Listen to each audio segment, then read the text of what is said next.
So am I. It's not that deep, bro. It's not that deep, bro. Episode 16. We're there. Where are we? I don't know. We're next to a steaming pile of dung that's just off camera. Is it dung, though? Nah, that's dung mine. That's gotta be dirt. That's a steaming pile of dung. Wow.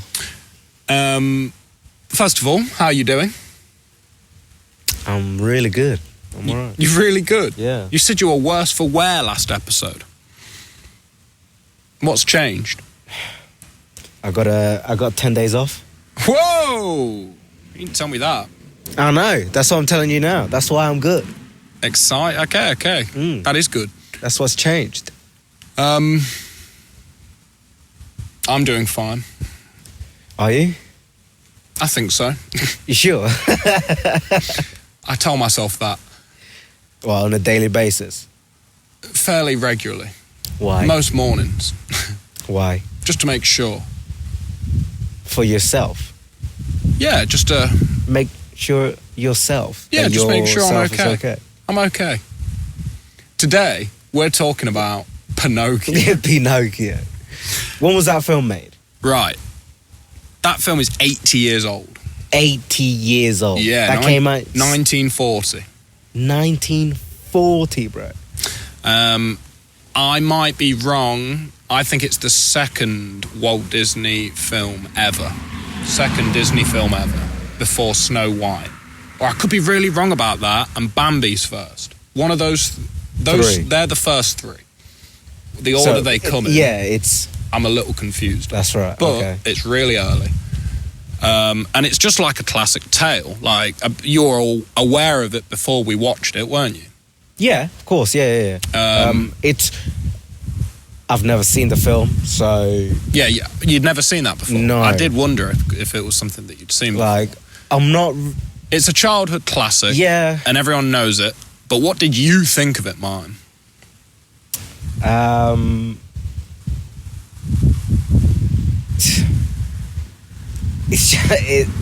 It was okay. It wasn't like the worst film I've ever watched. But it's not something that I would rewatch. It's not got a lot of rewatch value. Maybe the message behind it's sort of like good, overall good, but it's not really a I'd agree rewatchable film. There's not much rewatchability in it. I was pretty excited to watch it just because I'd not seen it since I was a kid. Right. So that was cool. Mm-hmm. But yeah, there's not so much to go back to. But you are correct in that the moral fibre of the film is strong. It's like the purest message. Mm-hmm. For those people that are not aware of the narrative of Pinocchio, we're going to go through a quick run through. It's the story of Jiminy Cricket.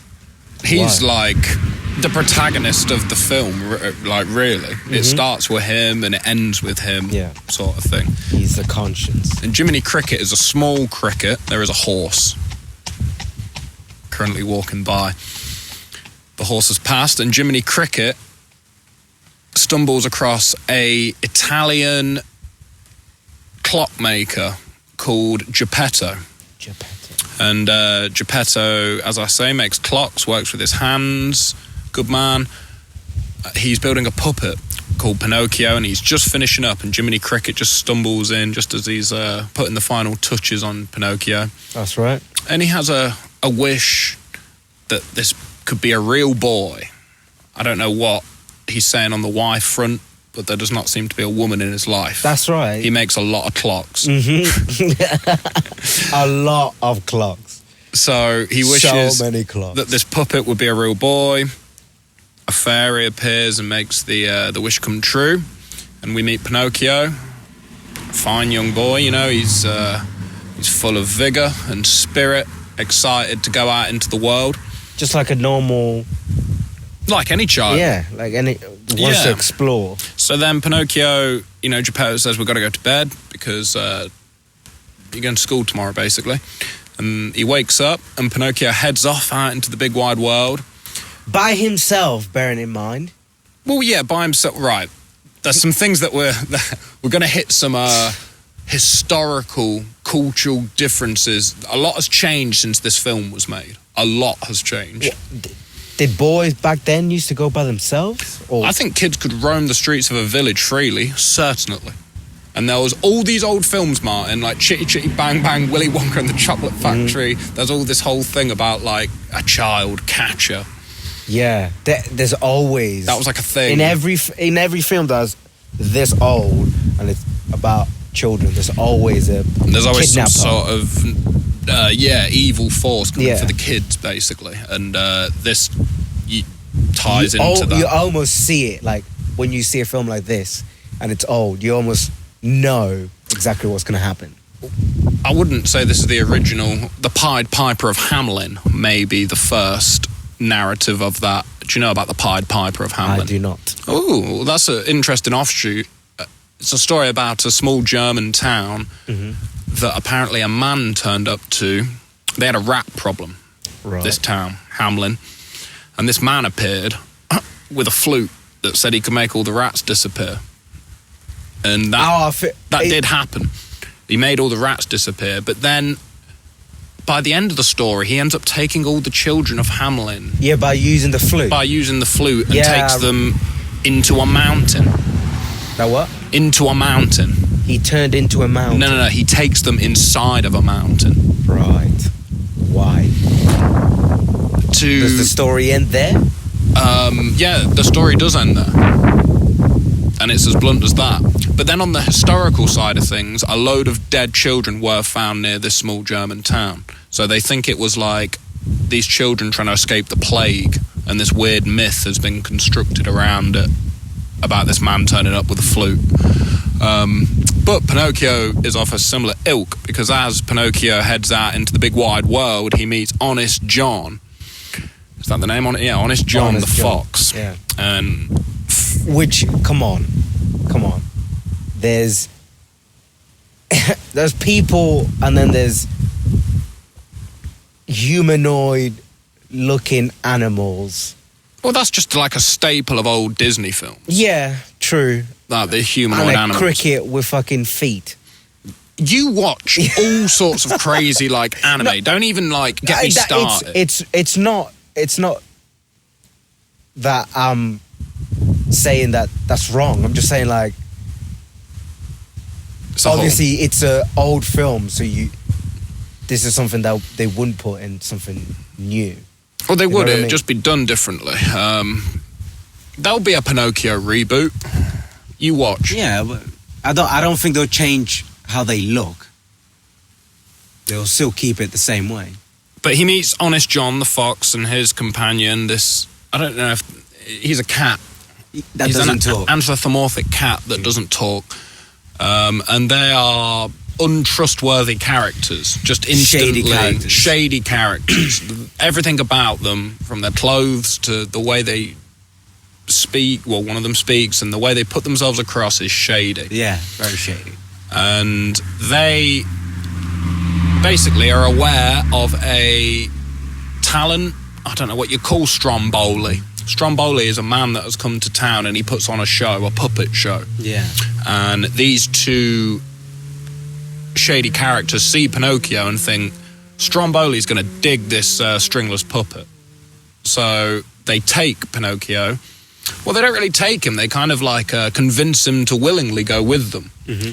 And to be honest, I miss the sort of cartoonish vibe, the same as sort of like Road Runner and like Looney Tunes, like Bugs Bunny and stuff. You know the fact that like that in the film how they're like, oh, there goes a wooden boy, and they just keep walking, and they're like, wooden boy? What? Yeah, what the fuck was that? All the over-exaggerated, like... I kind of miss that in today's sort of... I do. Shows. We got no Bugs Bunny. No. No Daffy Duck. I love those guys. Mickey Mouse. Yeah, all of them. But Stromboli is not a nice character. It's not. And... No. But he's better than the alternative. Well, this is the first of Pinocchio's foibles. That's it. He, goes with these characters and they offer fame and they offer, money and everyone's going to like you and I'm going to spread your name around and all the things a young person may want heading out into the world for the first time. So Pinocchio, he becomes an overnight sensation, really. True. Off one gig. He becomes a local legend. Yeah. Off of one performance. It's quite impressive, really. But that's where he gets trapped. And it's sort of like after this fantastic performance, he gets, him and Stromboli backstage. He's counting the money, telling Pinocchio how good he's going to be in his career. And Pinocchio says, I can't wait to tell my dad and go home. And Stromboli's like, go home? You ain't going nowhere. You're going in this cage. It's sort of like the industry of acting and... Well, this is what I was thinking rewatching this film, is that it's indicative of a young person going out into the world, meeting shady characters, getting swept up into the entertainment industry, and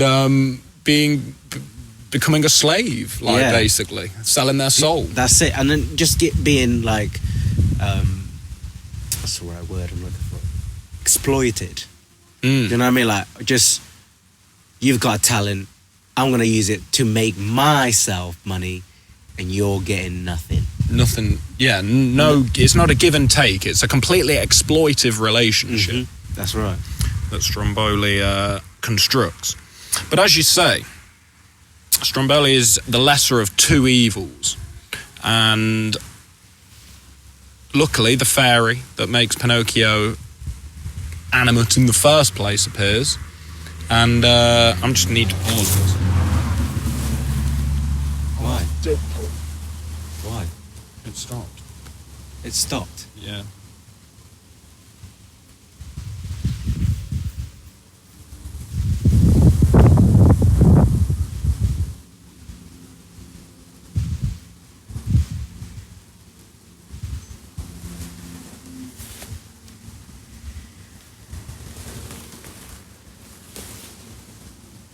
I wonder why. Yeah, I'm not sure. It ain't chicken shit. It ain't chicken shit. That's what you've got to say. Yeah.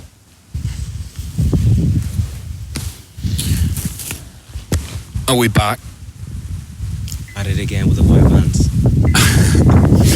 Stromboli is the least of Pinocchio's problems. Mm-hmm. He calls upon... him and Jiminy are begging for mercy, basically. They can't solve the Stromboli situation, and the magical fairy appears and says, you get one. I'll help you out this one time. That's it. And the famous nose growing of Pinocchio is demonstrated in this scene. Which, for me, was sort of... Because I've never watched this film, I sort of thought that there were going to be a lot more lies. Do you know what I mean? Like, there was going to be... It's only one scene. It only happens once. And I thought, in my head, people keep talking... the people that have told me about Pinocchio always seem to focus on that one scene. It's the thing Pinocchio's known for, you know, the growing nose. So, but to me, I'm like, that's only happened once. Why? Like, what it's about because it's the simplest message you can take away from this film. The rest of the messages in this film are unsettling. They're still to this day, and that's why we're talking about it, really. But they escape from this situation, and the fairy says, basically, I can't do this again for you. So be good. You've got to be true. And she says, a boy that's no good may as well be made of wood. Yeah. Great quote. It's a good quote. So, round 2, Pinocchio sets off into the world with the intention of going to school and being a good boy. Learning. But Honest John has... appeared again. Yeah, well, he's been as a tractor and a Mazda and a Ford, and that's them all. Honest John has been doing some conspiring in this time that Pinocchio... He's been counting his money, and he's also been... he's met a new acquaintance. What's this man's name? I don't think he's presented a name. No. And I think it's important that he's not presented a name because he basically embodies the devil. Right, yeah. He wears this big red coat. He's a British man. He's the only British person in the film. What? I swear the cat is British.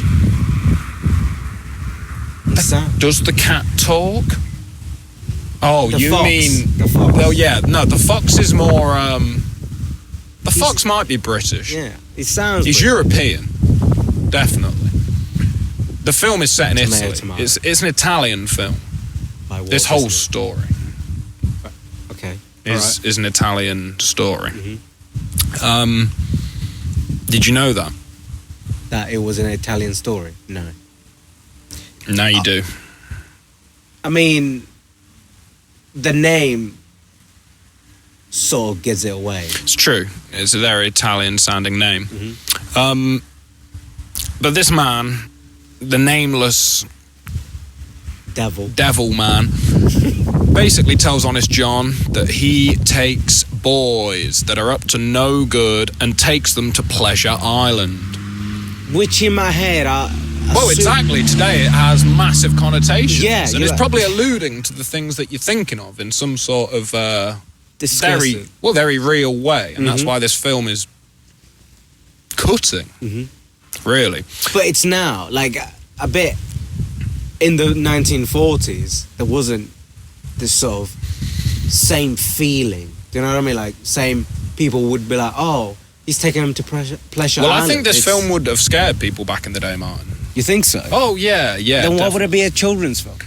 Because to be honest... children's fairy tales at the heart, when you go back and read where they all come from and like the original tales, they're all dark and full of like really dark themes. I saw the...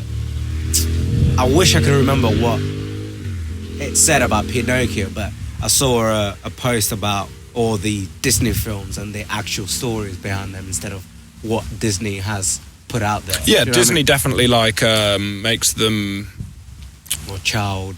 just proof. makes them palpable for the audience of the time. But even then, I think Pinocchio is just fuck the video. Pinocchio is a cutting like tale in itself. Like it's full of like real moral stories that make you kind of question your own life, sort of thing. Yeah. But Pleasure Island manifests in the film as an actual island where this man takes all these boys that have been rounded up, trafficked, if you will, onto this coach, and Pinocchio meets one of them called Lampwick. What a weird name. Very weird. Maybe it's because maybe there's something in burning the wick at both ends. They say that when you party too Burning much. the stick at both ends. Well, they say burning the candle at both ends, but I'm just trying to make it work to wick, because a wick is like, candles have wicks. But the point is that Lampwick is a bad influence Yeah. for all extensive purposes. They get to Pleasure Island, and it's like everything you experience going through like the schooling system and then subsequent college or university. It's alcohol, it's smashing Smoking. stuff up, it's big cigars, it's there's like it's games, like gambling, organized. There's a word for it that Christians call all this stuff, games of the devil or something like that. And all the kids are running wild. There's a model home open for destruction, you know, because that's what all kids want to do, really, because they live in these like houses mum and dad keep so tidy. They just want to Break it all constantly. Yeah. So, and it's just pandemonium. Again, another like crazy real moment in the film where it's like anarchy, actual chaos. And I've seen that at house parties, like that energy of like young people wanting to be like that. It's again, it's scary to see. But then it turns them all into donkeys. Jackasses. But at the same time, I'm like, how did he do that? How does he turn... What? How is a cricket talking? It should have been your first question if you're going to approach this film with that attitude. No. Because if in the story it explains, like, if you lie, your nose will grow. Is this the same as if you're bad, you will become a jackass? You will become a jackass. Yeah. Simple. Fair That enough. is as simple as that, basically. If you're... Lampwick just... Well, there's just a general sense of disrespect that makes them turn into jackasses, basically. And Jiminy Cricket is trying his best to kind of pull Pinocchio from Lampwick's little shtick that he's given him, to no avail. You know, Pinocchio's on the smokes. He's taken a big one back. He goes green. He's boozing. Yeah, he's drinking. But as gambling. you say, he's boozing so much that Lampwick starts to look like a donkey. And Jiminy Cricket does a little snooping around Pleasure Island and finds this whole sort of weird trafficking situation. And if you really kind of pause the film and look at those scenes that quite quickly go by, it seems what's going on, Martin, is those boys are being taken to a mine on the boat or something like that. A salt mine, yeah. So they're going to a salt mine. They're being traded to a salt mine place, I guess. Now, you know, we live in a world right now where it's not uncommon for pieces of media to be changed, adapted, and viewed through a modern lens. And Pinocchio has a bit. Who were loading the donkeys onto the boat, Martin? No one. Black Well, yeah. Blacked out characters. Unspecific, blacked out monkey-like characters. I don't like the connotation, I must say. Why? Do you not feel like there's any sort of... this is an old film. There's no coloured people in the film. No. There's people in the film, yeah. Certainly. There's anthropomorphic animals in the film. There's no people of colour in the film. Then... Because it's so old. You've got this devil man, and he has a sort of team of these big 8 black characters that are all blacked out. And I just think it's just bang out of order. But back in them days, it's... Well, yeah. Do you know what I mean? Like, this... And it's not... There's Disney films that are straight up doing...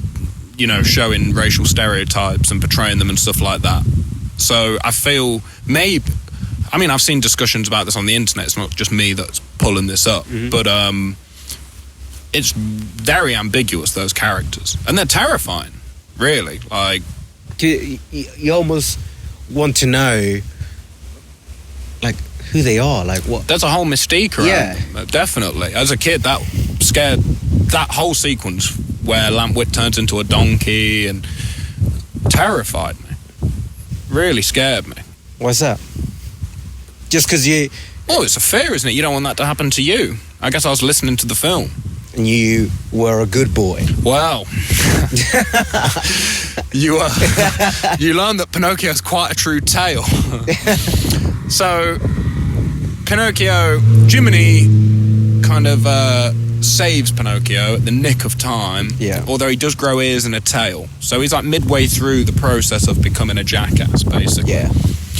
And they scarper on back to Geppetto's house in hopes of kind of going back to that warm, comfy place that they came from, only to find that Geppetto, in fear of where Pinocchio has gone looking for him, as any father would. And in that search has been swallowed up by a massive sea monster, a whale of massive proportions called Monstro. And it is at this point that... Which is, to be honest, it is my biggest fear, being swallowed. I tell you now, there's going to be whales flying about eating... whole houses. Martin has a whole thing where he thinks whales are going to fly.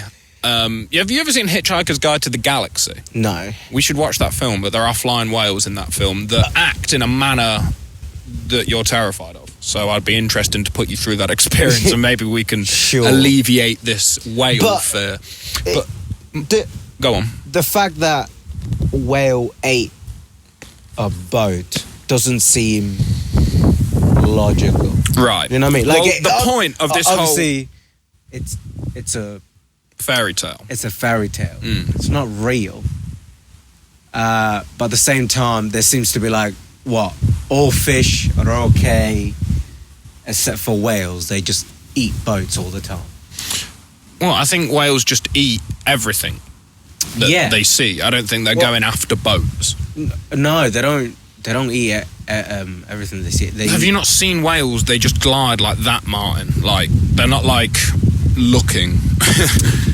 A lot of shit's going in. Yeah, like, but it's it's like a small critter, and they eat what? Krill. Yeah, I know what you mean. But a boat's going to make it in there. You think so? Yeah, I can see. I can see how it'd happen. But krill live underneath the sea. There's no. I get it if it was a submarine, okay. And then whales come up to the surface too. Yeah, to breathe. And, you know, just have a boat. It's just a quick snack. Just have a boat. A quick snack. On the way out. Oh, yeah, what's that? A boat? Let me just eat it. But it must be tasty as fuck. But the whole point of this part of the film is that Pinocchio has turned his back on everything that made him who he was. And then he's gone running home as soon as it went badly. Yeah. Only to find that he cannot go back. So he has to move forward. Well, he throws himself into the abyss, the unknown, to save his father. And that is the first respectable act Pinocchio's committed, basically. As a kid, when you're watching this, did you think, oh, I could go in the sea and stay in the sea forever? Well, it was like a fantasy. It was something that I wanted to happen, certainly. Did you ever go in a pool and were like, let me see how long I can stay down here for? Oh, yeah, like that whole underwater sequence inspired probably many of my adventures across different swimming pools that I had as a child. I was probably thinking about that scene. And I wonder how many kids died because of that. I don't know if Pinocchio caused that many. To be honest, if your kids... Just learn the parameters of reality and don't die. Yeah, but as a kid, yeah, but do you think as a kid, as a kid, you're watching this. You're 5, 10. You're thinking, well, if Pinocchio can do it, I can. No. I'm not saying I've done it. I'm just saying. No, but I'm saying this is what I'd say to my kid. I'd say no. Pinocchio isn't real. That's what I'd say. Yeah, but then they might become jackasses and be like, no, I'm my own man, and then do it dead. Because Pinocchio isn't real doesn't mean you should become a jackass. That seems like an irrational... No, but it's how some kids... Well, this is how children react. act. But hopefully you just watch Pinocchio and take the message from it and don't become a jackass. Well, now... It's been 80 years. I'm pretty sure if you were to watch a kid film like Pinocchio, there would be a lot more restrictions to... I just think it's the director making the animation. Do you know what I mean? Not to show something that would morally teach someone. Yeah. Well, that probably is a bad thing. That probably is like the motivation of a lot of filmmakers these days, is to make something look good. And there probably would be a whole thing about Pinocchio and how he looked and the CGI of the puppet and all of that. Because obviously, like... But the point of it is, like, the moral fibre of it. It's like... I think the actual story is, like, really, really old. And then, obviously, this film's 80 years old. But it stands up. And that's why I think, like... You can look at it as a kid's film and be like, oh, but the message, I don't want to curse so much, but it's unfuckwithable, in my opinion. Like, I mean, the message is perfect. Yeah, there's no day where that's like a bad message. No, never. It's always good to, listen to your conscience. Jiminy Cricket, yeah, 100%. And that started like the whole, when you wish upon a star. Mm-hmm. That's like a massive part of the Disney message at this point. Like, There's so many wishes in every Disney film and stuff like that. But even, I think like that music, When You Wish Upon a Star, plays at like the beginning of every Disney film, doesn't it? Or something like that, when the thing goes over. I couldn't tell you. I don't really watch Disney films. I'm not a Disney film watcher. I don't watch modern Disney films, like, at all. But there was a selection I watched as a kid that had a profound effect on me that I go back to. And this is the second Disney film I've ever watched. Oh, that's fascinating. That means we can cover some of this ground. Ever. Like, I'm not really big into Disney films. Is The Lion King Disney? Yeah, Lion King's Disney, but Never seen that. That's got a whole story about it. It's really interesting in that, right, The Lion King. So, as I was saying, Pinocchio is an old Italian folk tale. Mm-hmm. The Lion King was marketed as Disney's first original animated film. Like, that they made the story to. I see. Okay. So the other stories were made by other people that was... And they're adaptations that Disney are doing. Whereas The Lion King, and that wasn't until maybe the late 80s or like... Yeah, just moving a little bit. The Lion King was like late 80s, early 90s sort of thing. So it was a long time from 1940 that they were just doing folk stories, basically. Adaptations of other stories. Yeah, so The Lion King gets a lot of heat for being a rip-off of this Japanese anime show. Which is? Kimba the White Lion. Really? Yeah, I think Kimba the White Lion. I think it's Japanese. But yeah, there's a whole load of stuff on the internet about, like that scene of the lion on the rock. Pride Rock on the edge of the cliff. Yeah. You can put scenes from Kimba and scenes from The Lion King next to one another, and they're like similar and stuff like that. And then the story is basically Hamlet by William Shakespeare. Well, both of them? No, Lion King. Just Lion King. The story to Kimba's really different, although there are parts that are similar. I think Kimba was like a TV show. I might have to look into that. Yeah, look into it. You'll find it interesting, I'm sure. Mm-hmm. But Pinocchio is all taken from folklore, and that's why it's like as dark as it is, and it's as cutting as it is. Italian folklore. And he makes it, Pinocchio throws himself into the abyss at the end of the film in search of his father, which is, I don't know, in a young man's kind of story, that's quite like an intense part of one's life. It's an intense situation to make that decision, to go after one's father. But he did it, so that's sort of why what the fairy said. You have to be brave. Yeah, you have to be selfless. Yeah, don't be selfish. Don't be selfish, and just do this and have a good heart while doing it. You know what I mean? Yeah. That's exactly the whole point of the message. And in doing that, Pinocchio finds this monstro character, this massive whale, finds his father, and they escape. Only to find out that Pinocchio has died. Which is, I would say, it is sad, because for a man who has no children and makes a lot of clocks. Yeah. For a man who has no children and has a lot of clocks and has made a wish to make this one toy that he has, or one boy that he has. A real boy. It's so like, be like, oh, you're so happy. This is gonna give me, I don't know if it did, but give my life more meaning than well, he says, even when Pinocchio meets his father in the whale after a long time of not seeing one another, Geppetto says, I'm so sad that you're here, but we're all together again. Or, he says, you shouldn't have come looking for me, or something like that, but I'm so glad that we're all together again. So that shows Geppetto's value that he holds in Pinocchio and the purpose that Pinocchio gives to his life, and the family that the cat, the fish, Geppetto and Pinocchio have is sacred to those four.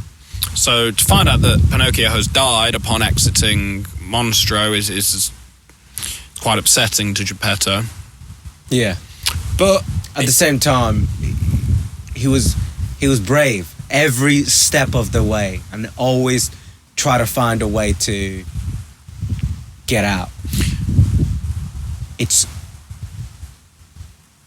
He has, obviously, his experiences have shaped him to be a good boy. Yeah, so the fairy turns up and basically says exactly that because of your resilience in the face of animosity and your want to better yourself, you have fulfilled the wish of your father and you can become a real boy.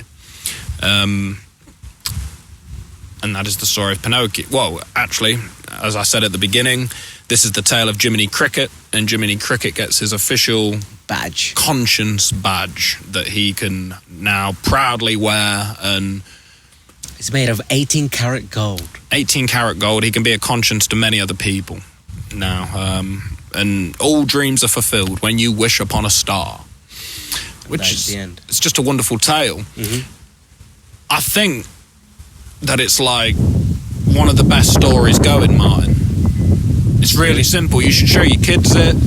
I highly think if you've not seen it, as Martin said, doesn't it? Like, if you've already seen it, then you know. But if you've not, go and watch it just once. It's like an hour and 20 minutes, and it's not gonna do you no harm. Yeah, but there's certain types of people that will see this and be like, it doesn't give me any meaning. Well, then you're probably a jackass over on Pleasure Island with Lampwick and the boys, unfortunately. And because that's how I think strong this film is that, like, you don't have to like it. It doesn't have to be your favorite film, but you cannot say anything about like the writing of it and the message. You can't argue the message. Yeah, so, and to anyone that would write it off as a kids' film and deem it not worthy of viewing because of that, I would say this film is 80 years old and a kids' film in your opinion, but still contains moral messages that you have not managed to attain because you're judging a book by its cover and doing things that the film explicitly said not to do. So this film, it's probably why you don't want to watch the film, because you realise there's content within the film that's going to make you reconsider yourself. And if you just want if you want a nice watch, if you want something that's going to ease the brain after like a day at work, then Pinocchio is probably not it. You know, I would not recommend watching Pinocchio as a light viewing. You're going to think afterwards a little bit. Yeah, but the way that people are going to be, the way that some people are going to be thinking is, why is there a cricket talking? That's the first thing they're going to say. And then as soon as the film carries on, they're like, well, this is obviously not correct. And it shouldn't be the way that people will be thinking, but it was the way that I thought at the start. But obviously, I see that there's an overall message. Or like, have you been to a theme park? Yeah. Or watched anything under the bracket of fiction? Yeah. Well, then we can duly say that things outside the realm of reality happen a lot of the time within fiction. Mm-hmm. So upon watching a fictional film, if you are finding yourself having those thoughts, I would say that what has happened is the aesthetics have turned you off. You don't like what you're seeing, but you're not listening to if what? I dressed this up and these characters were from a different culture and drawn or in a different time period, or something like that, would that make it better for you? Is what I'd say to that person, because the script's going to stay the same. That's all. You're letting yourself like not like the film, sort of thing. I try and take in when the film was made, why the film was made, and then try and dress it up in a few different... There's loads of modern stories that tell the Pinocchio tale that look different to the Disney adaptation of Pinocchio. And I point them in the direction of some of those films that have mirrored narrative elements of Pinocchio without it being the gay little haunt that Pinocchio is. It's very obvious. Gay little haunt. They use the word gay in that film a lot in its, the happy context. Yeah. So that says what sort of film it is. If you don't like musicals, if you don't like jaunty sing-alongs, then you're going to instantly get turned off. But that's such a shame that a film of with such a strong message, you let a little song and dance turn you off, or you let like a talking cricket turn you off, or something like that. That's my thoughts on that sort of attitude, because I have maybe done that to films and then gone back and rewatched a film and it's like, oh, I just didn't like the way that one character was acting or something. Yeah, like now that you mentioned that, I'm the same way. Like I've done that to films and seen them like, oh, I just don't like the musical side and all this shit. I'm like, well, something maybe irks me on the first go round, and you're like, oh, okay, maybe I shouldn't be. I'm not trying to judge the book by its cover, but the way that it's being presented, I didn't like. Yeah, you know what I mean? And that can. But now that I think about it, I just. Well, now that we've been doing these podcasts, I sort of forget that and just try to come up with try to understand the overall message that the film is trying to what was being said. Yeah.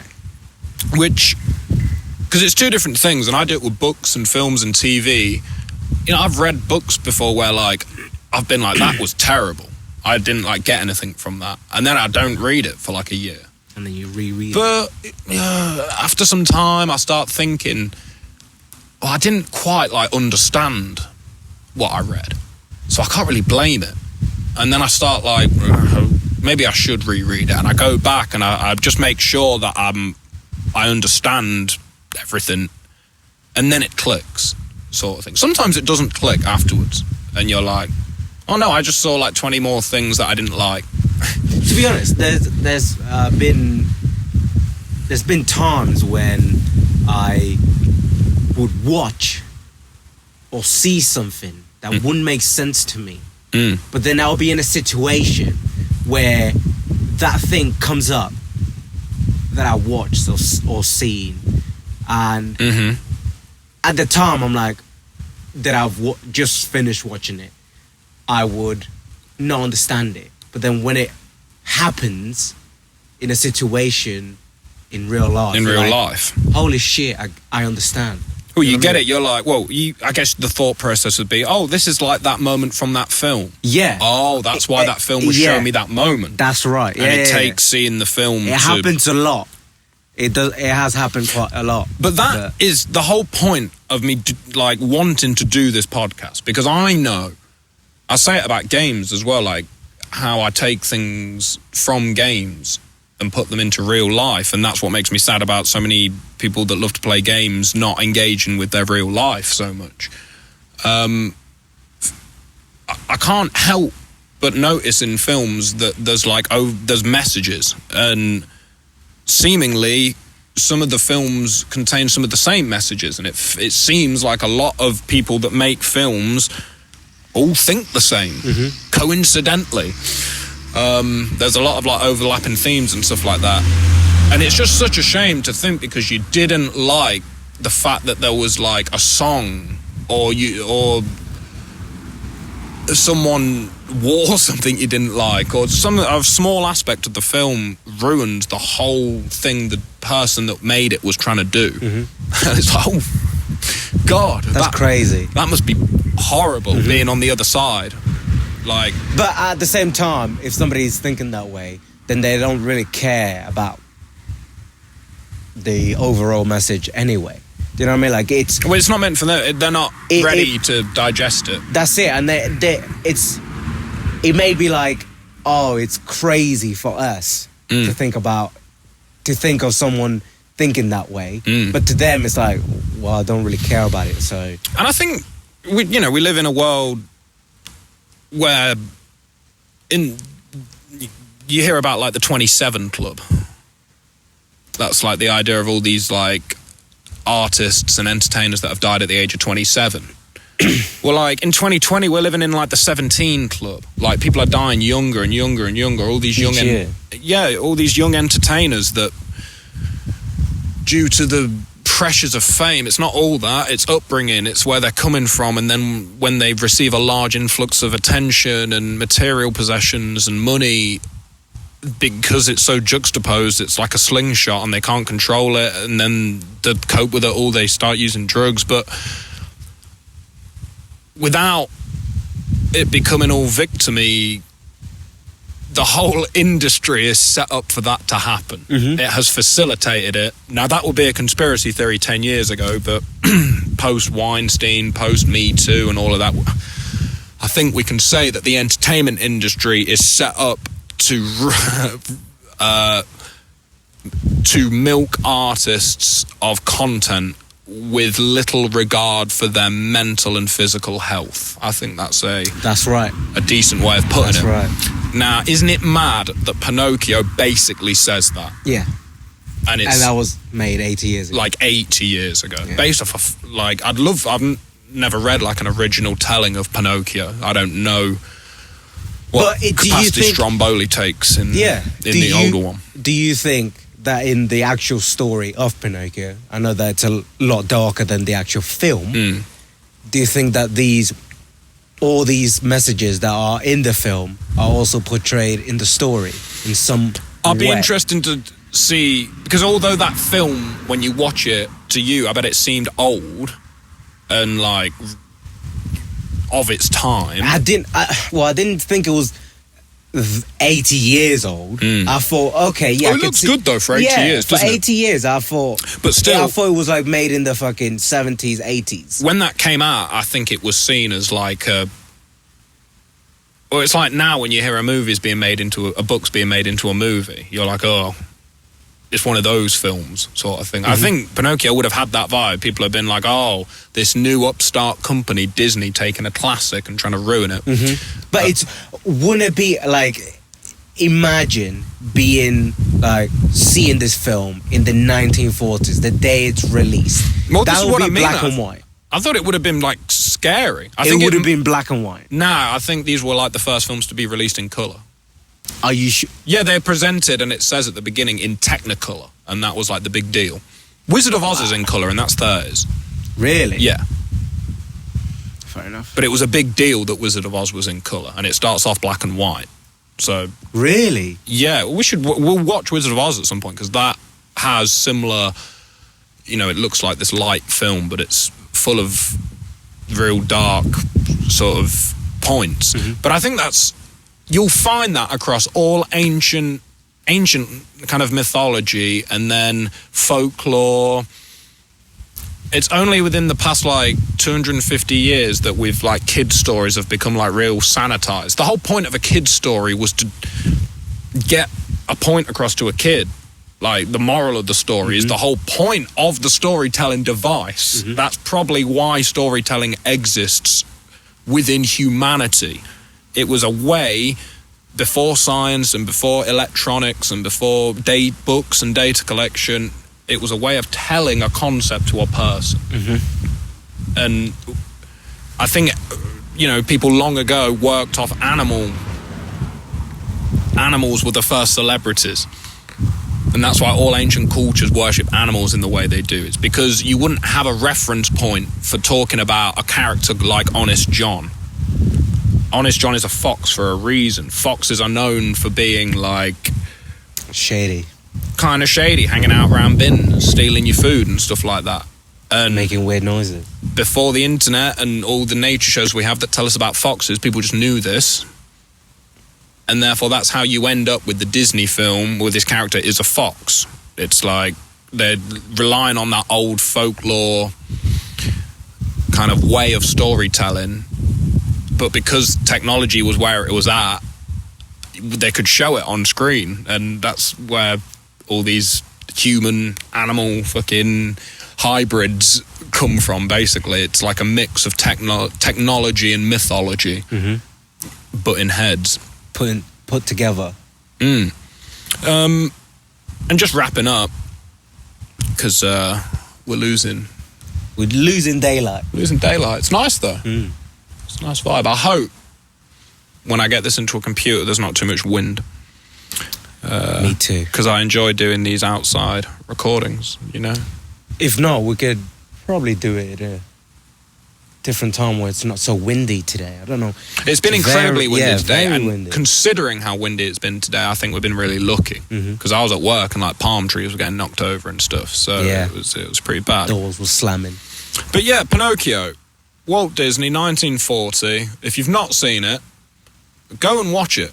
And if you get something from it, I promise you it will be good. It will be some sort of glaring moral issue in your life, because you probably know it. That's what I'm saying. If you don't know it at this point, what are you doing? Like, go and watch it. Leave us a comment telling us what you think of the film. If you've never watched it and have watched it because of this, tell us what you thought about, or your point of view. Yeah, and if you loved it as a kid, because that's why we're talking about it now, Martin, is because it affected me so as a child. But other than that, thank you very much for listening. Thank you. As always. Appreciate it. Another one in the bag. Another one bites the dust. Another one bites the dust. What are you? We'll be soon back at it again. Yeah, well, you know it. Yeah. You know it. Martin, say something to end the podcast. Love and respect to everyone who's watched this film. MIP. MIP. LTD. Peace out. Social medias.